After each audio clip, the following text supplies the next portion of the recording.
പാമ്പ് കടിയേറ്റാൽ ചെയ്യേണ്ട ഫസ്റ്റ് എയ്ഡുകളുമായി ബന്ധപ്പെട്ട് ഏറ്റവും കൂടുതൽ സംശയമുണ്ടാകുന്ന ഒരു മേഖലയാണ് പാമ്പ് കടിയേറ്റ ഭാഗം സോപ്പും വെള്ളവും ഉപയോഗിച്ച് ഭംഗിയായി തേച്ച് കഴുകണമോ എന്നത്.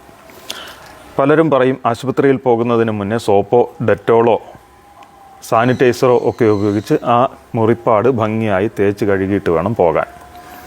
ചിലർ പറയും കഴുകേണ്ടതില്ല, എന്നാൽ കഴുകുന്നതിൽ തെറ്റില്ല. ഇനി മൂന്നാമതൊരു മറുപടി കിട്ടാം, കഴുകാൻ പാടില്ല.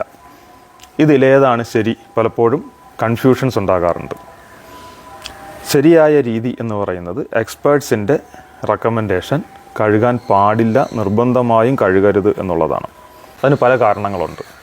ഒന്ന്, ഒരു ജീവി ഒരാളെ കടിക്കുകയോ മാന്തുകയോ ഒക്കെ ചെയ്തു കഴിഞ്ഞാൽ അതിൻ്റെ ഉമിനീരുമായി കലർന്ന പലതരത്തിലുള്ള രോഗാണുക്കൾ ആ മുറിപ്പാടിലുണ്ടാകും. വൈറസ്, ബാക്ടീരിയ പോലുള്ള പലതരത്തിലുള്ള അണുക്കളുണ്ടാകും. അപ്പോൾ നല്ല രീതിയിൽ ആ മുറിപ്പാട് സോപ്പോ ഡെറ്റോളോ സാനിറ്റൈസറോ ഒക്കെ ഉപയോഗിച്ച് തേച്ച് കഴുകുക എന്നുള്ളത് ആശുപത്രിയിൽ പോകുന്നതിന് മുമ്പ് ചെയ്യേണ്ടതായ ഏറ്റവും പ്രധാനപ്പെട്ട ഒരു ഫസ്റ്റ് എയ്ഡാണ്. എന്നാൽ പാമ്പ് കടിക്കുമ്പോൾ സംഭവിക്കുന്നത് ഇതല്ല. പാമ്പുകൾക്ക് സിറിഞ്ചിൻ്റെ നീഡിൽ പോലെ ഉള്ളു പൊള്ളയായ 2 വിഷപ്പല്ലുകളുണ്ടാവും വിഷപ്പാമ്പുകൾക്ക്. അത് മാംസത്തിലേക്ക് ആഴ്ത്തിയിട്ടാണ് ആ പല്ലിലൂടെ വെനം ഇഞ്ചക്റ്റ് ചെയ്യുന്നത്. ആ വിഷമുണ്ടാവുക തൊലിപ്പുറത്തുള്ള മുറിപ്പാടിലായിരിക്കില്ല, മറിച്ച് 5, 8, 10 മില്ലിമീറ്റർ ഉള്ളിലേക്കായിരിക്കും. അപ്പോൾ ഈ മുറിപ്പാടിൽ സോപ്പ് തേച്ചോ അല്ലെങ്കിൽ സാനിറ്റൈസർ ഉപയോഗിച്ചോ ഡെറ്റോൾ ഉപയോഗിച്ചോ ഒക്കെ തേച്ച് കഴുകുന്നത് കൊണ്ട് ആ വിഷത്തെ കഴുകിക്കളയാൻ സാധിക്കില്ല എന്നുള്ളതാണ് ഒരു പ്രധാനപ്പെട്ട സംഗതി.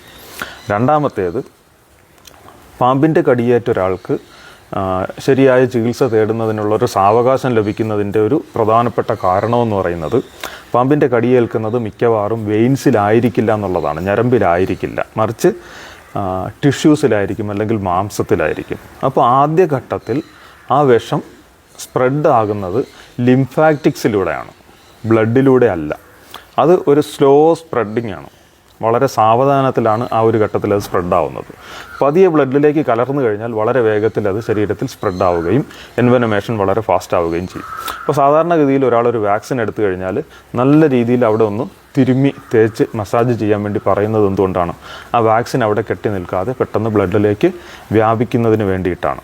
എന്ന് പറഞ്ഞതുപോലെ വിഷപ്പാമ്പിൻ്റെ കടിയേറ്റ ഭാഗത്ത് നല്ല രീതിയിൽ തിരുമ്മി അല്ലെങ്കിൽ അമർത്തി സോപ്പ് ഉപയോഗിച്ച് തേച്ച് കഴുകുന്നത് അല്ലെങ്കിൽ മറ്റ് സാനിറ്റൈസറോ ഡെറ്റോളോ ഉപയോഗിച്ച് തേച്ച് കഴുകുന്നത് മൂലം വളരെ നല്ലൊരു മസാജ് എഫക്റ്റ് ആ ഭാഗത്തുണ്ടാവുകയും വളരെ വേഗം അത് ആ വിഷം ബ്ലഡിലേക്ക് സ്പ്രെഡ് ആവുന്നതിനും എൻവനമേഷൻ വളരെ 10 മടങ്ങ് ഫാസ്റ്റ് ആവുന്നതിനും കാരണമാകും. ഇത് രോഗിയെ സംബന്ധിച്ചിടത്തോളം വളരെ അപകടകരമാണ്. 40 50 മിനിറ്റ് കിട്ടേണ്ട ഒരു രോഗിക്ക് നെറ്റ് കിട്ടുന്ന അവൈലബിൾ ആയിട്ടുള്ള ടൈം ചിലപ്പോൾ 20 മിനിറ്റോ അതിൽ താഴെയോ ആയി ചുരുങ്ങാനുള്ള സാധ്യതയുണ്ട്. പാമ്പ് കടിയേറ്റ ഒരു വ്യക്തിയെ ആ കടിയേറ്റ ഭാഗം ഒരു കാരണവശാലും ഡെറ്റോളോ സാനിറ്റൈസറോ സോപ്പോ ഉപയോഗിച്ച് തിരുമ്മി അമർത്തി തേച്ച് കഴുകാൻ പാടില്ല എന്നുള്ളതാണ് വളരെ ശ്രദ്ധിക്കേണ്ടുന്ന സംഗതിയാണ്. Thank you.